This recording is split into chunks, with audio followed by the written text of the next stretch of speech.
Wind power or wind energy is mostly the use of wind turbines to generate electricity. Wind power is a popular, sustainable, renewable energy source that has a much smaller impact on the environment than burning fossil fuels. Historically, wind power has been used in sails, windmills, and wind pumps, but today it is mostly used to generate electricity. Wind farms consist of many individual wind turbines, which are connected to the electric power transmission network. New onshore, on land, wind farms are cheaper than new coal or gas plants, but the expansion of wind power is being hindered by fossil fuel subsidies. Onshore wind farms have a greater visual impact on the landscape than some other power stations. Small onshore wind farms can feed some energy into the grid or provide power to isolated off-grid locations. Offshore wind farms deliver more energy per installed capacity with fewer fluctuations and have less visual impact. Although there is less offshore wind power at present and construction and maintenance costs are higher, it is expanding. Offshore wind power currently has a share of about 10% of new installations. Wind power is variable renewable energy, so power management techniques are used to match supply and demand, such as wind hybrid power systems, hydroelectric power or other dispatchable power sources, excess capacity, geographically distributed turbines, exporting and importing power to neighboring areas, or grid storage. As the proportion of wind power in a region increases, the grid may need to be upgraded. Weather forecasting allows the electric power network to be readied for the predictable variations in production that occur. In 2021, wind supplied over 1,800 TWh of electricity, which was over 6% of world electricity and about 2% of world energy. With about 100 gigawatts added during 2021, mostly in China and the United States, global installed wind power capacity exceeded 800 gigawatts. To help meet the Paris Agreement goals to limit climate change,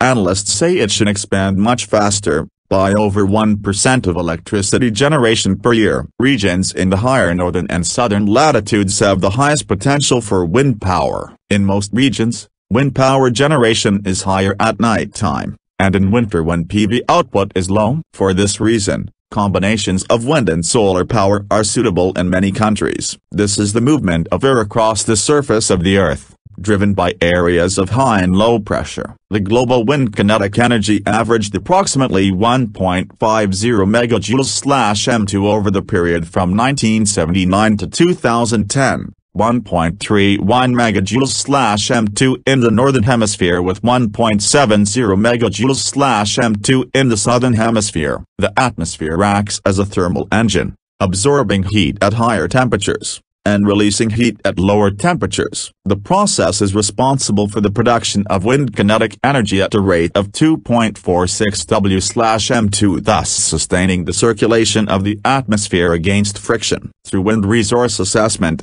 it is possible to estimate wind power potential globally, by country or region, or for a specific site. The Global Wind Atlas provided by the Technical University of Denmark in partnership with the World Bank provides a global assessment of wind power potential. Unlike static wind resource atlases which average estimates of wind speed and power density across multiple years, tools such as renewables Ninja provide time-varying simulations of wind speed and power output from different wind turbine models at an hourly resolution. More detailed, site-specific assessments of wind resource potential can be obtained from specialist commercial providers, and many of the larger wind developers have in-house modeling capabilities. The total amount of economically extractable power available from the wind is considerably more than present human power use from all sources. The strength of wind varies, and an average value for a given location does not alone indicate the amount of energy a wind turbine could produce there. To assess prospective wind power sites,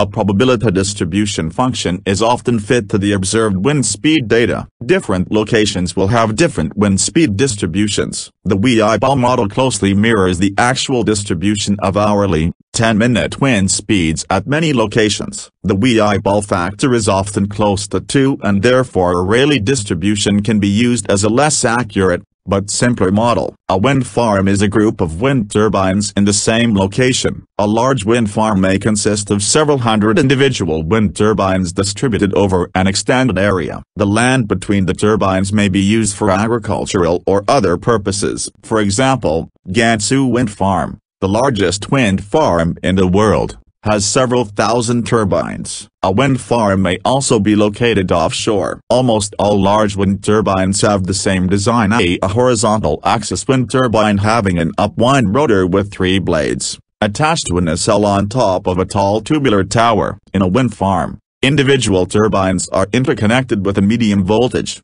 often 34.5 kV, power collection system and communications network. In general, a distance of 7 times the rotor diameter of the wind turbine, is set between each turbine in a fully developed wind farm. At a substation, this medium voltage electric current is increased in voltage with the transformer for connection to the high voltage electric power transmission system. Induction generators are not used in current turbines. Instead, most turbines use variable speed generators combined with either a partial or full-scale power converter between the turbine generator and the collector system, which generally have more desirable properties for grid interconnection and have low voltage ride-through capabilities. Modern turbines use either doubly fed electric machines with partial scale converters or squirrel cage induction generators or synchronous generators, both permanently and electrically excited, with full-scale converters. Black start is possible and is being further developed for places,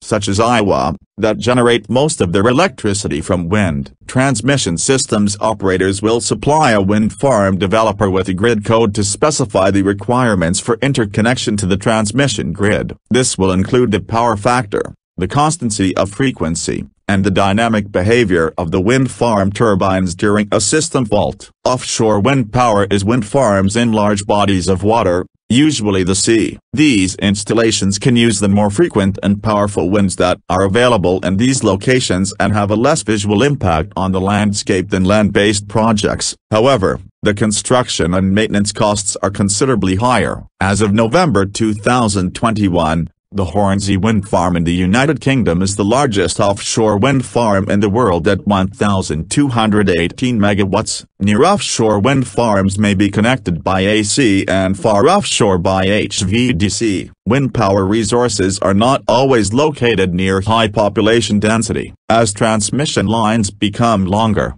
the losses associated with power transmission increase, as modes of losses at lower lengths are exacerbated and new modes of losses are no longer negligible as the length is increased, making it harder to transport large loads over large distances. When the transmission capacity does not meet the generation capacity, wind farms are forced to produce below their full potential or stop running altogether, in a process known as curtailment. While this leads to potential renewable generation left untapped, it prevents possible grid overload or risk to reliable service. One of the biggest current challenges to wind power grid integration in some countries is the necessity of developing new transmission lines to carry power from wind farms, usually in remote lowly populated areas due to the availability of wind, to high load locations, usually on the coasts where population density is higher. Any existing transmission lines in remote locations may not have been designed for the transport of large amounts of energy. In particular geographic regions, peak wind speeds may not coincide with peak demand for electrical power, whether offshore or onshore. A possible future option may be to interconnect widely dispersed geographic areas with an HVDC supergrid. In 2020, wind supplied almost 1,600 TWh of electricity, which was over 5% of worldwide electrical generation and about 2% of energy consumption. With over 100 gigawatts added during 2020, mostly in China, global installed wind power capacity reached more than 730 gigawatts. But to help meet the Paris Agreement's goals to limit climate change, analysts say it should expand much faster, by over 1% of electricity generation per year. The export of wind power is being hindered by fossil fuel subsidies. The actual amount of electric power that wind can generate is calculated by multiplying the nameplate capacity by the capacity factor, which varies according to equipment and location. Estimates of the capacity factors for wind installations are in the range of 35% to 44%. Since wind speed is not constant, a wind farm's annual energy production is never as much as the sum of the generator's nameplate ratings multiplied by the total hours in a year. The ratio of actual productivity in a year to this theoretical maximum is called the capacity factor. Online data is available for some locations, and the capacity factor can be calculated from the yearly output. Wind energy penetration is the fraction of energy produced by wind compared with the total generation. Wind power's share of worldwide electricity usage in 2021 was almost 7%, up from 3.5% in 2015. There is no generally accepted maximum level of wind penetration. The limit for a particular grid will depend on the existing generating plants, pricing mechanisms, capacity for energy storage, demand management, and other factors. An interconnected electric power grid will already include reserve generating and transmission capacity to allow for equipment failures. This reserve capacity can also serve to compensate for the varying power generation produced by wind stations. Studies have indicated that 20% of the total annual electrical energy consumption may be incorporated with minimal difficulty. These studies have been for locations with geographically dispersed wind farms, some degree of dispatchable energy or hydropower with storage capacity, demand management, and interconnected to a large grid area enabling the export of electric power when needed. Electrical utilities continue to study the effects of large-scale penetration of wind generation on system stability. A wind energy penetration figure can be specified for different duration of time but is often quoted annually. To generate almost all electricity from wind annually requires substantial interconnection to other systems. For example, some wind power in Scotland is sent to the rest of the British grid. On a monthly, weekly, daily, or hourly basis or less, a wind might supply as much as or more than 100% of current use, with the rest stored, exported, or curtailed. The seasonal industry might then take advantage of high wind and low usage times such as at night when wind output can exceed normal demand. The industry might include the production of silicon, aluminum, steel, natural gas, and hydrogen, and using future long-term storage to facilitate 100% energy from variable renewable energy. Homes and businesses can also be programmed to vary electricity demand, for example by remotely turning up water heater thermostats. Wind power is variable, and during low wind periods, it may need to be replaced by other power sources. Transmission networks presently cope with outages of other generation plants and daily changes in electrical demand, but the variability of intermittent power sources such as wind power is more frequent than those of conventional power generation plants which, when scheduled to be operating, may be able to deliver their nameplate capacity around 95% of the time. Electric power generated from wind power can be highly variable at several different timescales, hourly, daily, or seasonally. Annual variation also exists but is not as significant, because instantaneous electrical generation and consumption must remain in balance to maintain grid stability. This variability can present substantial challenges to incorporating large amounts of wind power into a grid system. Intermittency and the non-dispatchable nature of wind energy production can raise costs for regulation, incremental operating reserve, and, at high penetration levels, could require an increase in the already existing energy demand management, load shedding, storage solutions, or system interconnection with HVDC cables.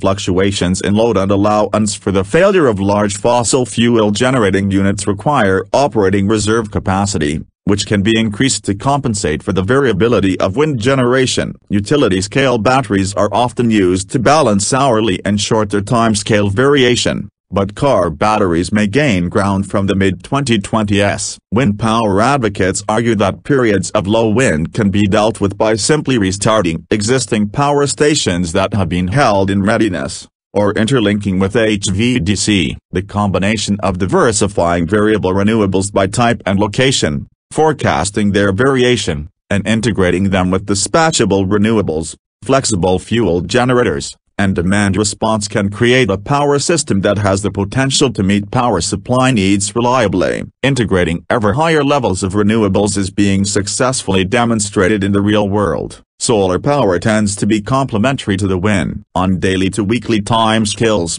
high-pressure areas tend to bring clear skies and low surface winds, whereas low-pressure areas tend to be windier and cloudier. On seasonal timescales, solar energy peaks in summer, whereas in many areas wind energy is lower in summer and higher in winter. Thus the seasonal variation of wind and solar power tend to cancel each other somewhat. Wind hybrid power systems are becoming more popular. For any particular generator, there is an 80% chance that wind output will change less than 10% in an hour and a 40% chance that it will change 10% or more in 5 hours. In summer 2021, wind power in the United Kingdom fell due to the lowest winds in 70 years. In the future, smoothing peaks by producing green hydrogen may help when the wind has a larger share of generation. While the output from a single turbine can vary greatly and rapidly as local wind speeds vary, as more turbines are connected over larger and larger areas, the average power output becomes less variable and more predictable. Weather forecasting permits the electric power network to be readied for the predictable variations in production that occur. It is thought that the most reliable low-carbon electricity systems will include a large share of wind power. Typically,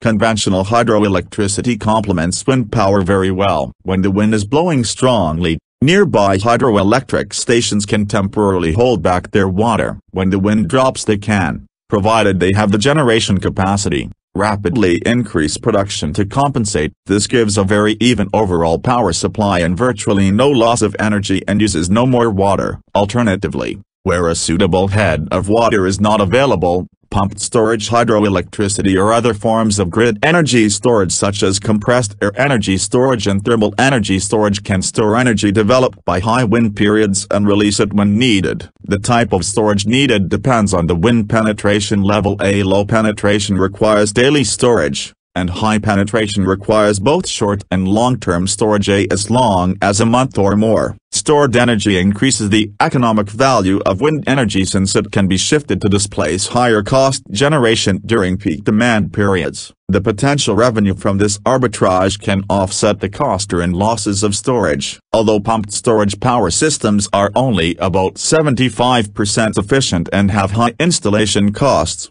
their low running costs and ability to reduce the required electrical baseload can save both fuel and total electrical generation costs. The energy needed to build a wind farm divided into the total output over its life. Energy return on energy invested in wind power varies, but averages about 28-25. Thus, the energy payback time is typically around a year. Onshore wind is an inexpensive source of electric power, cheaper than coal plants and new gas plants. According to Business Green, wind turbines reached grid parity, the point at which the cost of wind power matches traditional sources, in some areas of Europe in the mid-2000s, and in the US around the same time. Falling prices continue to drive the levelized cost down, and it has been suggested that it reached general grid parity in Europe in 2010, and will reach the same point in the US around 2016 due to an expected reduction in capital costs of about 12%. In 2021,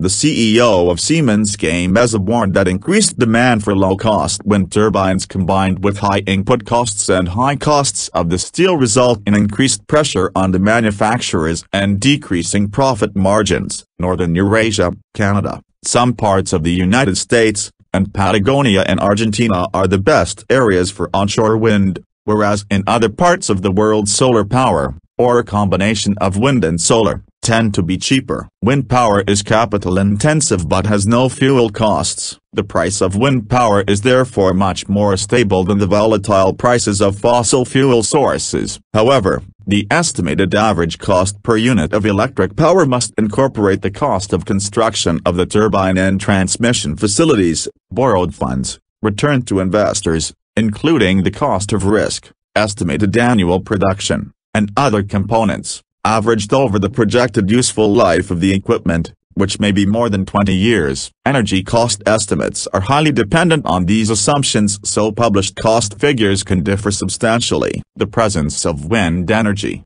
even when subsidized, can reduce costs for consumers. A negation €5 billion in Germany, by reducing the marginal price. By minimizing the use of expensive peaking power plants, the cost has decreased as wind turbine technology has improved. There are now longer and lighter wind turbine blades, improvements in turbine performance, and increased power generation efficiency. Also, wind project capital expenditure costs and maintenance costs have continued to decline. In 2021, a Lazard study of unsubsidized electricity said that wind power levelized cost of electricity continues to fall but more slowly than before. The study estimated new wind-generated electricity cost from $26 to $50/MWh, compared to new gas power from $45 to $74/MWh. The median cost of fully deprecated existing coal power was $42/MWh,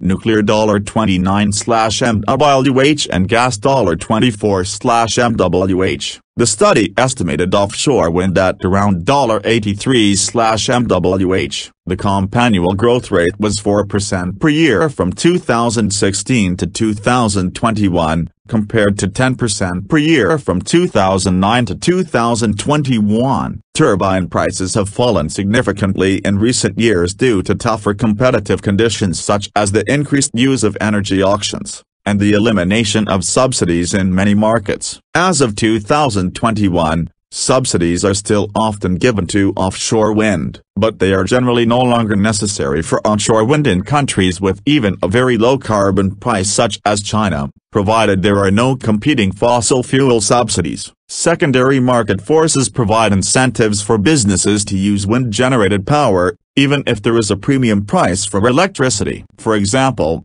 socially responsible manufacturers pay utility companies a premium that goes to subsidize and build new wind power infrastructure. Companies use wind-generated power, and in return, they can claim that they are undertaking strong green efforts. Wind projects provide local taxes, or payments in place of taxes, and strengthen the economy of rural communities by providing income to farmers with wind turbines on their land. The wind energy sector can also produce jobs during the construction and operating phase. Jobs include the manufacturing of wind turbines and the construction process, which includes transporting, installing, and then maintaining the turbines. An estimated 1.25 million people were employed in wind power in 2020. Small-scale wind power is the name given to wind generation systems with the capacity to produce up to 50 kilowatts of electrical power. Isolated communities, that may otherwise rely on diesel generators, may use wind turbines as an alternative. Individuals may purchase these systems to reduce or eliminate their dependence on grid electric power for economic reasons,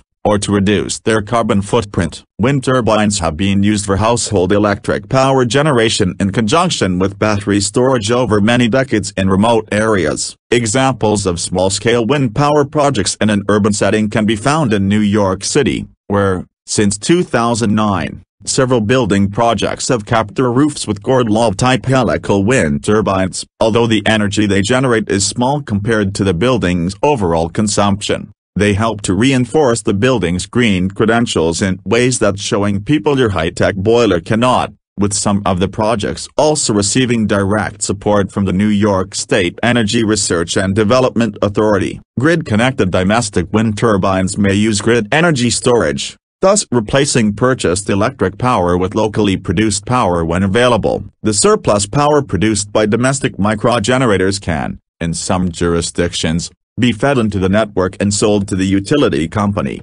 producing a retail credit for the microgenerators owners to offset their energy costs. Off-grid system users can either adapt to intermittent power or use batteries, photovoltaic, or diesel systems to supplement the wind turbine. Equipment such as parking meters, traffic warning signs, street lighting, or wireless internet gateways may be powered by a small wind turbine, possibly combined with a photovoltaic system. that charges a small battery, replacing the need for a connection to the power grid. Distributed generation from renewable resources is increasing as a consequence of the increased awareness of climate change. The electronic interfaces required to connect renewable generation units with the utility system can include additional functions, such as active filtering to enhance the power quality. Airborne wind turbines, such as kites, can be used in places at risk of hurricanes, as they can be taken down in advance. The environmental impact of electricity generation from wind power is minor when compared to that of fossil fuel power. Wind turbines have some of the lowest life cycle greenhouse gas emissions of energy sources. Far less greenhouse gas is emitted than for the average unit of electricity, so wind power helps limit climate change. Wind power consumes no fuel, and emits no local air pollution. Unlike fossil fuel power sources, onshore wind farms can have a significant visual impact. Due to a very low surface power density and spacing requirements, wind farms typically need to be spread over more land than other power stations. Their network of turbines, access roads, transmission lines, and substations can result in energy sprawl. Although land between the turbines and roads can still be used for agriculture, they also need to be built away from urban areas, which can lead to the industrialization of the countryside. Some wind farms are opposed to potentially spoiling protected scenic areas, archaeological landscapes, and heritage sites. A report by the Mountaineering Council of Scotland concluded that wind farms harm tourism in areas known for natural landscapes and panoramic views. Habitat loss and fragmentation are the greatest potential impacts on wildlife of onshore wind farms, but the worldwide ecological impact is minimal. Thousands of birds and bats, including rare species, have been killed by wind turbine blades, though wind turbines are responsible for far fewer bird deaths than fossil-fueled power stations. This can be mitigated with proper wildlife monitoring. Many wind turbine blades are made of fiberglass and have a lifetime of 20 years. Blades are hollow. Some blades are crushed to reduce their volume and then landfilled. Blade end of life is complicated, and blades manufactured in the 2020s are more likely to be designed to be completely recyclable. Wind turbines also generate noise. At a distance of 300 meters, 980 feet, this may be around 45 decibels, which is slightly louder than a refrigerator. At 1.5 kilometers, 1 mile, they become inaudible. There are anecdotal reports of negative health effects on people who live very close to wind turbines. Peer-reviewed research has generally not supported these claims. Although wind turbines with fixed bases are a mature technology and new installations are generally no longer subsidized, floating wind turbines are a relatively new technology, so some governments subsidize them, for example, to use deeper waters. Fossil fuel subsidies by some governments are slowing the growth of renewables. Permitting wind farms can take years, and some governments are trying to speed up. The wind industry says this will help limit climate change and increase energy security. Sometimes groups such as fishers resist this, but governments say that rules protecting biodiversity will still be followed. Surveys of public attitudes across Europe and in many other countries show strong public support for wind power. Baker et al. 2012 found in their study that residents who did not want turbines built near them suffered significantly more stress than those who benefited economically from wind turbines. Although wind power is a popular form of energy generation, onshore or near offshore wind farms are sometimes opposed for their impact on the landscape, especially scenic areas, heritage areas, and archaeological landscapes, as well as noise and impact on tourism. In other cases, there is direct community ownership of wind farms. The hundreds of thousands of people who have become involved in Germany's small and medium-sized wind farms demonstrate such support there.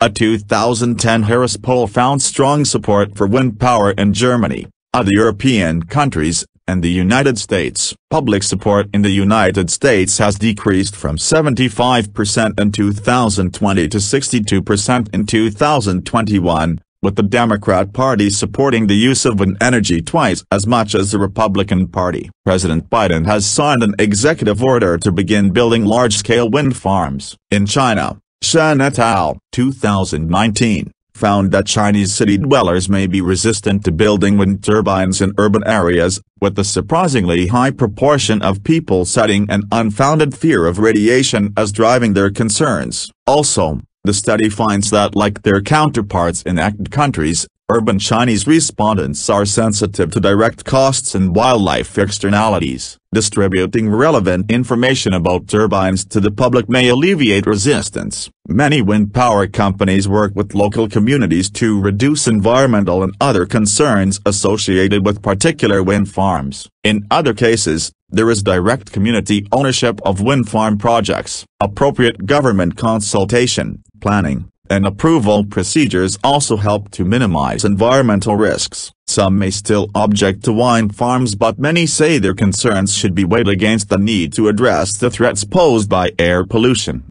climate change, and the opinions of the broader community. In the U.S., wind power projects are reported to boost local tax bases, helping to pay for schools, roads, and hospitals, and to revitalize the economies of rural communities by providing steady income to farmers and other landowners. In the UK, both the National Trust and the Campaign to Protect Rural England have expressed concerns about the effects on the rural landscape caused by inappropriately sited wind turbines and wind farms. Some wind farms have become tourist attractions. The Whiteley Wind Farm Visitor Centre has an exhibition room, a learning hub, a cafe tilde copyright with a viewing deck, and also a shop. It is run by the Glasgow Science Centre. In Denmark, a loss of value scheme gives people the right to claim compensation for loss of value of their property if it is caused by proximity to a wind turbine. The loss must be at least 1% of the property's value. Despite this general support for the concept of wind power in the public at large,